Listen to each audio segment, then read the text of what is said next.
Welcome everyone to Moisky News for January 22nd, 2020. Two things I want to talk about. Firstly, after yesterday's video, not long after in fact, Jessica Phillips put out a video on Twitter where she said this. The election defeat that the Labour Party faced at the last general election was cataclysmic. We'll need to win 124 seats just to get a majority of one.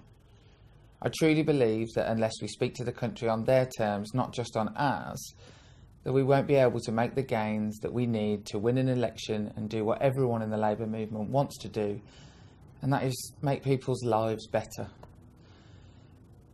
In order to do that, the Labour Party will need to select a candidate that can unite all parts of our movement, the union movement, the members, the elected representatives.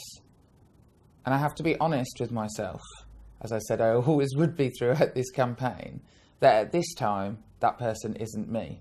Please press F in the comments for Jess Phillips. It's a shame she won't be on the front benches, licking windows. She'll be at the back, screeching. That's a shame. Moving on, I have railed on Labour a bit too much recently, so we should instead turn our attentions to something else. Let's address the House of Lords, who have been very kind enough to deal the government 4 blows, with them defeating the government on 4 key issues and amendments that have been slapped onto the Brexit bill. Now there's some interesting talking points from it, the reasons for those amendments, and of course what Boris intends to do next. The first part was known as the Dubs Amendment.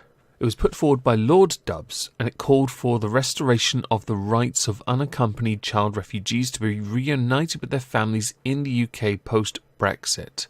My view is always, if the family was already in the UK, then the child should of course be relocated. When it comes to children, I'm a bit soft. Many have touted the reason for this amendment being put forward by Lord Dubs and being voted in favour of by the House of Lords, with 300 supporting it and 220 against, which is a majority of 80, is because this man in question fled the Nazis as a child on the Kinder transport. So he has a personal interest, a vested interest in protecting children, with him continuing to call on the government not to use the small number of children involved as bargaining chips in talks with the EU. Lord Dubs has also gone on to accuse ministers of seeking to remove earlier protections for child refugees in the EU Withdrawal Act of 2018, saying that it was a matter of humanity to keep them in place. The second defeat for the government, which happened on Monday, was that the House of Lords backed calls to give reassurance to Scotland and Wales on devolution powers, which they supported 239 in favour to 235 against. A demand to write into the EU divorce legislation the so-called Sewell Convention, with it stating that UK Parliament will not normally legislate for devolved matters without the consent of the legislature affected. Brexit Minister Lord Callanan said that the amendment was an unnecessary restatement of the Sewell Principles, which were already enshrined in statute. Continuing with the list of things that have hammered the government, there was an issue of documentation for EU citizens living in Britain. Peers were calling on those that have a legal right to be in the United Kingdom to be given physical proof of their status. Now the reason for this is because of the issues surrounding the Windrush generation, those who came to the United Kingdom after World War II to help not only continue services but repopulate the country after what had happened. With many of the physical files confirming their status going missing, many were actually put in a really difficult position and it became a scandal. The House of Lords then voted in favour of removing ministerial powers over the courts departing from European Court of Justice judgments.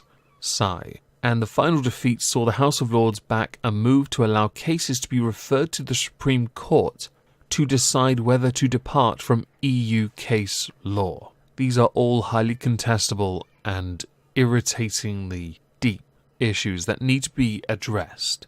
I will not be so stupid as to say it's all quite simple.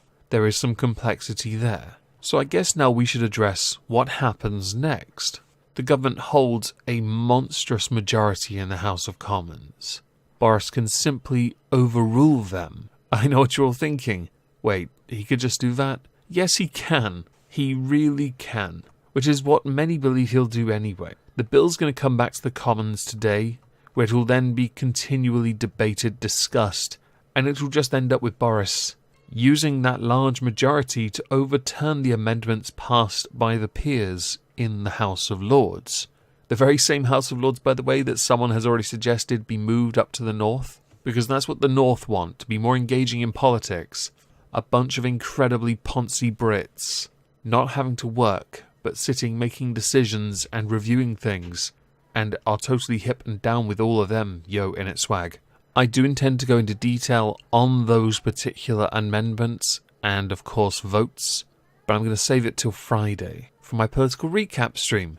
On that note, there is a Prime Minister's Questions stream here tonight, 9:30 PM GMT, so I hope to see you all there.